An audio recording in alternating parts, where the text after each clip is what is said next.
Gary, first of all, how's your squad for the game in midweek?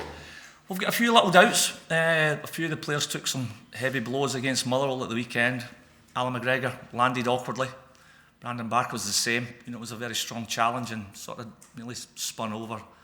Landed a bit awkward on his shoulder. So those two, Ryan Kent's somebody we're managing, from his previous injury. But apart from that, we're good. But we're hopeful with the two lads I mentioned. The manager spoke after the game regarding some of the criticism that's come to James Tavernier's way. How pleased are you with the response that James has spoken since he said, look, it's up to him to lead by example? That's his role as captain. Are you pleased with that response? Absolutely. We've got a lot of faith. We know the guy's strength of character. I've got to say, from the minute we arrived here, he's been particularly outstanding. Very robust. I want to touch wood here. He's hardly missed a training session. He's been available for nearly every game. And that's something, that you've got to be able to produce that when you wear the armband. Somebody that's reliable. That he's come in for a wee bits of criticism, but he can cope. It's part and parcel. It goes with the territory. You were captain club and country. What are the challenges of that role? Backing yourself, always trusting your own ability. Knowing that you've got good teammates behind you as well, and as a management staff, we fully trust the guy. So he's got our full backing. I'm sure the fans will get behind him. He's a player that's very pivotal and influential in our tactic and discipline. So he's a top player. You had some difficult moments at captain at obviously international level. Yeah. How did you deal with that challenge, and how should he deal with that? Because it can't be easy at times if you feel your own supporters aren't buying into you, I guess. No, I've had similar circumstances. But the thing is, you can use that. You can use the criticism as a wee bit of an incentive to maybe show people, he's working extremely hard, but if you can show that you're, to your teammates and your fans that you're grafting for the jersey, he'll soon win them back. And I'm sure he's won them back already. We saw on the weekend at Arsenal, Granit Xhaka, the captain. Yes. It all kind of unravelled that. Sometimes as a captain, you have to keep your emotions. Absolutely. I think Granit would certainly put his hand up and say that he's made a mistake, and I'm sure they will wear an apology. It'd be the right thing to do.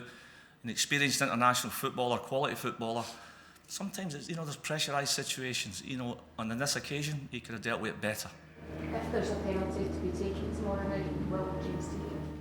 I will not be telling Ross County who's taking our penalties, I'm afraid.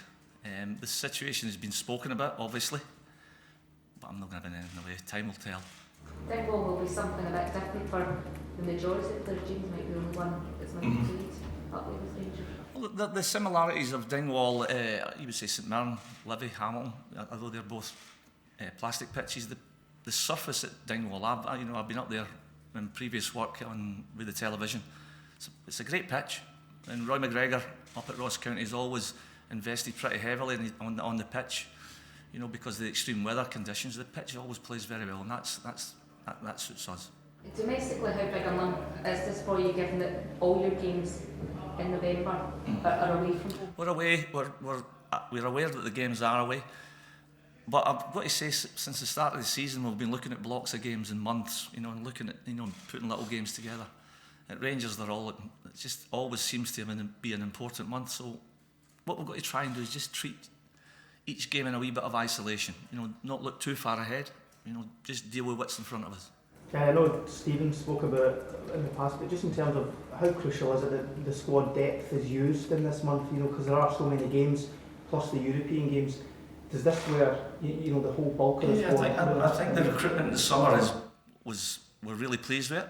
We have got a very strong squad, but I'd also like to go over the fact that we don't want to make too much change. Be it we're very much aware that we've got players who probably need minutes, players who maybe need to be taken out, but we don't want to make too much change, because that can work against you. Gary, you managed to put your finger wide the team staff got the story the last 2 week games, and how do you go about and make sure that doesn't happen again? Well, I would agree with it. We started a wee bit slow against Hearts. We definitely did that. I thought against Motherwell, I didn't see that, although we went a goal behind, but I would say by the end of the game, I thought we deserved to get the 3 points against Motherwell, but I think we've got to give Motherwell a wee bit of credit. They came and were pretty offensive. They showed a bit of bravery by playing two forwards. Very few teams do that. So maybe the game against Motherwell and parts of it were due to the fact that Motherwell made it difficult. Gary, how impressed have you been with Felipe Lander in the last 2 games? Yeah, I think you're seeing a player that obviously gets Serie A experience, but also he's a proven international. And I think that's you can see that popping out your screens if you're watching on TV or if you're at the games. I thought he was outstanding in Portugal. Handled Marega really well. A player who's been linked to a lot of clubs in the Premier League. And then again at the weekend, he showed his strengths. So we've waited. We've given him an opportunity to look at our games, to look at the physicality that's within the league. I think he's coming to terms with it now. Lander's goal obviously came from a corner. I think that's 6 you've scored now in the league this season, one more than the whole of last season. Was that something you wanted to work on in summer? Do you know what? It's something we work on diligently all the time. Tom Culture takes care of the set pieces. We spend a lot of time on delivery, movements, little bits of cleverness to try and outfox the opponent. But maybe we're getting what we deserve because there's a lot of time spent on the training ground, practicing. I know that's maybe 3 or 4 games where it's came to the fore and helped you get over the line. Do you just view it as 3 points to 3 points, or would you rather be breaking teams down rather than relying on set pieces? Or? Listen, a lot of games right at the top level of football are decided with set pieces. It's important that you do spend time practicing. Of course, we want to perform at our highest. We want to score nice goals. We want to play little combinations. We want to score goals from 25 yards. This guy's capable of doing. But if we're going to win games with set pieces, that's a big plus. Greg, what advice would you have for your teammates ahead of the midweek trip to Dingwall? We're going to prepare properly, just like every other game. We go up there, we know it's going to be difficult. They were getting beat 2-0 at the weekend and they've came back, so they'll be full of confidence. We're getting a draw away at Easter Road, but it's just the usual for us, just prepare properly.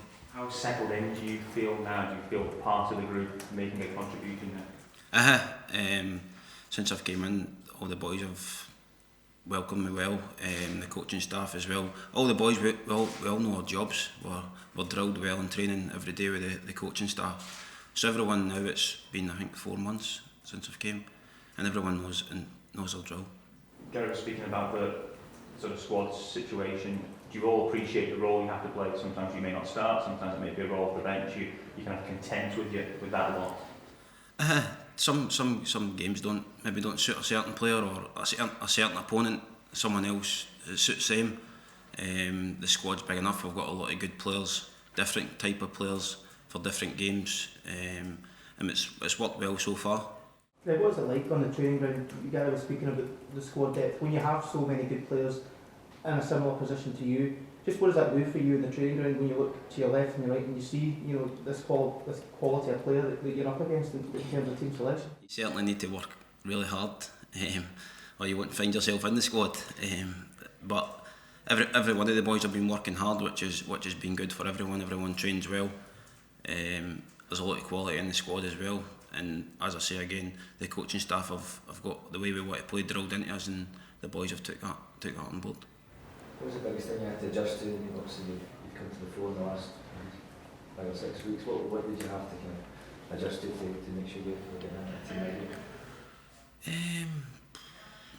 Just getting to the way we want to play. Just obviously, as a new player coming into a new team, a lot of new faces. It's just getting used to the way we want to play.